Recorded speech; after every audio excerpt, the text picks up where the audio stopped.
So this week I had Codex build me out a storyboard app that I have absolutely no idea how to use. And honestly, I don't ever plan on learning, which that all sounds completely insane until you understand who I actually built it for.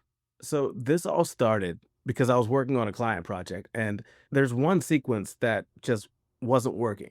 So no matter how much I tweaked the prompts, I couldn't quite get the motion to land in a way that I wanted it to.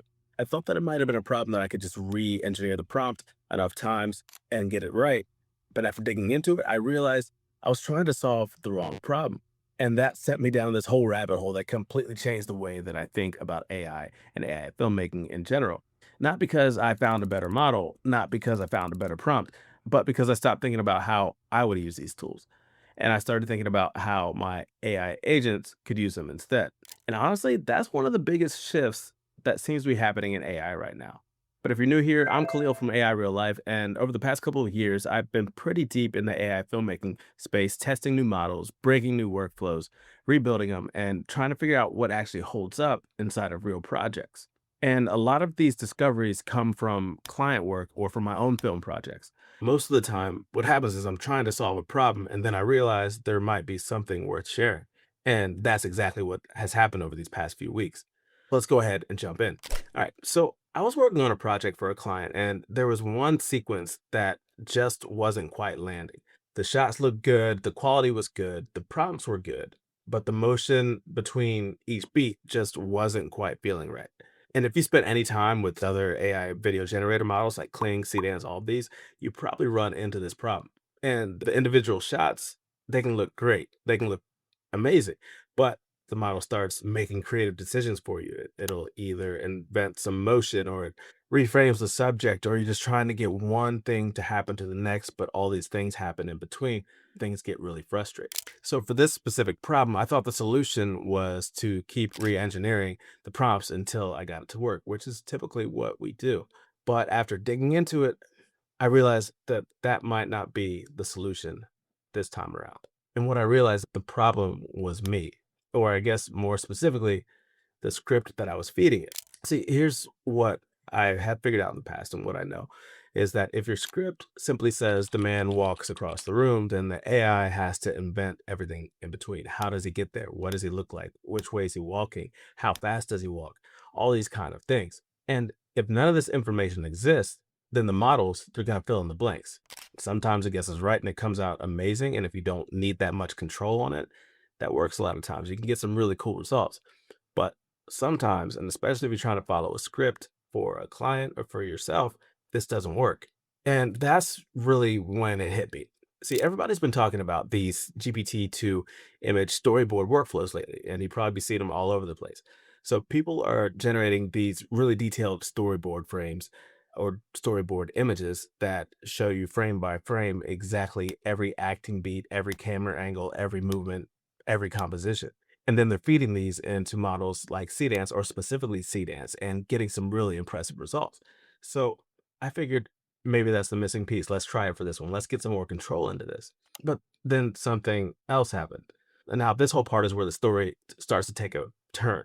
A few months ago, I probably would have spent an entire afternoon or day or weekend just building that storyboard by hand, just like prompting it out, making sure that everything's right. If it didn't work out, I would iterate, go back and forth till I got it right. But lately, something has changed in the way that I work. And honestly, I don't think I'm ever going back. Because over the past few months, I've been using agents like Codex and Cloud Cowork more and more.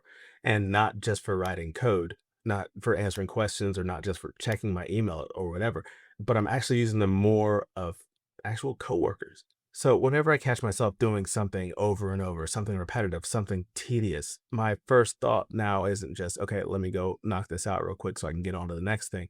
I wonder if I could have an agent do that for me instead.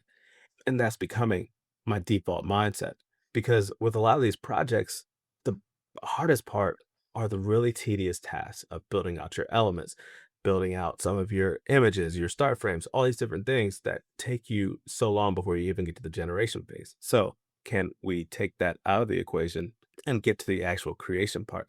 Well, that's been my whole mindset. So, instead of learning this whole storyboard workflow, I decided to build something.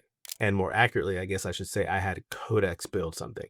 So what I did was I went over to X or one of the other platforms and I pulled together a few of these storyboard examples, the best ones that I could find when I was looking through everything, and then I dropped them into Codex. Then I explained exactly what I wanted.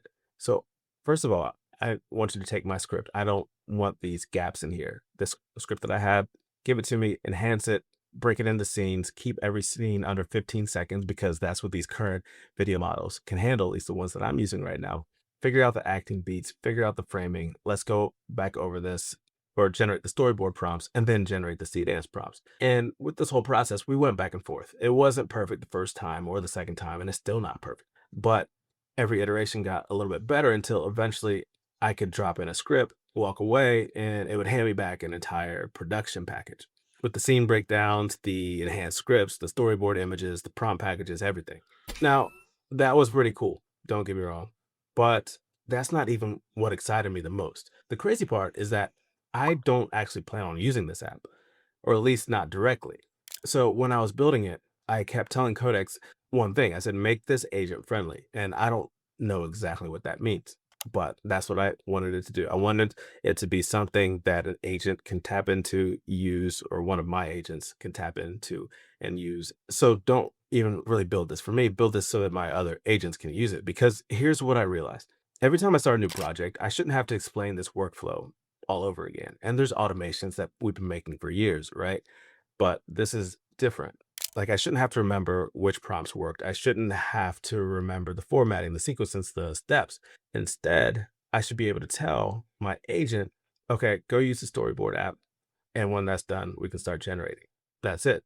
And with this framework and with this setup, the agent knows what to do. And this is the part that really changed the way I think.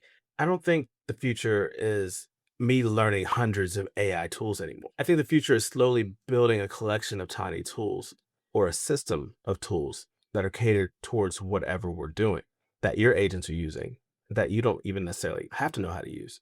So think about that. Today is storyboards. Tomorrow it could be really anything that you're doing. And this is just building on top of itself. Because once I get this down, then it's going on to the next step. What's the next phase? What's the next stage of the pipeline? What can we get off of our plate so that I can really just get into fine tuning and putting my stamp and my style on these pieces of work? So with this, whatever repetitive thing that you just keep doing, maybe the answer isn't just another AI tool. Maybe it's building a tiny application, or maybe it's just building a system that your agents can use forever. And that's just a completely different mindset. And that's how things are shifting right now with the year of the agent. And honestly, this right here isn't really even about AI filmmaking. I think this is more of where productivity is heading. We're moving from people using software to software being used by AI on our behalf. Our worker going out there and doing stuff that is fine tuned to the way that we want to get it done and coming back to us so that we can focus on the parts of it that we want to do.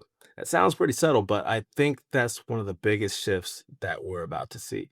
Because once your agents have access to tools, they become dramatically more capable. Instead of asking them to think, we're asking them to execute, but over and over again for you.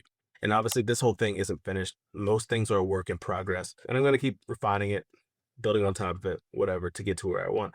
But I wanted to put together some sort of guide, and I'm definitely going to put it in my school community if I do get that together, and maybe some sort of guide or resource that your agent can use to build out this same sort of storyboarding app, or at least have a head start on it, and then you can modify it for yourself. So take a look in the description. There should be some links or something like that down there. Hopefully I'll get it together in time for this video to be released. So that's where my head has been this week. I started with trying to fix one scene in a client project and somehow turned to completely changing the way I'm thinking about software.